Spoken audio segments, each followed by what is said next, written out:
शहर से दूर पहाड़ों के दामन में एक पुरानी और सुनसान कोठी खड़ी थी।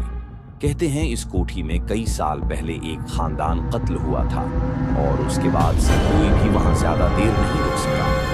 लोग कहते थे वहां कुछ है, कोई साया, कोई बददहा या शायद कोई ऐसी रूह जो आज तक कैद है। रेहान, एक नौजवान फोटोग्राफर, अपने दोस्तों हारिस, एमन और लाइबा के साथ वहां एक फोटोशूट के लिए आया।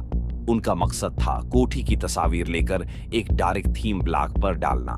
शाम के वक्त वो कोठी पहुंचे। फजा में एक अजीब सी खामोशी थी, जैसे दरख्त भी सांस रोककर कुछ छुपा रहे हों। कोठी के अंदर दाखिल होते ही ऐमन को महसूस हुआ जैसे कोई उसके कान में कुछ कह रहा हो।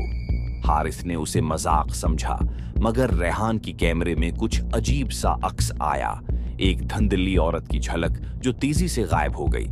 जैसे जैसे रात गहरी होती जाएगी हुई, लाइबा को बार बार किसी के कदमों की आवाज सुनाई देने लगी। वो सब एक ही कमरे में जमा हो गए, मगर अचानक दरवाजा जोर से बंद हो गया और सबकी टार्चें बंद हो गई।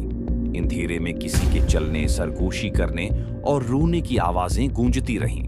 रेहान ने जैसे ही फ्लैश ऑन किया तो एक औरत सफेद लिबास में उनके सामने खड़ी थी, आंखें सुर्ख, चेहरा जख्मों से भरा हुआ।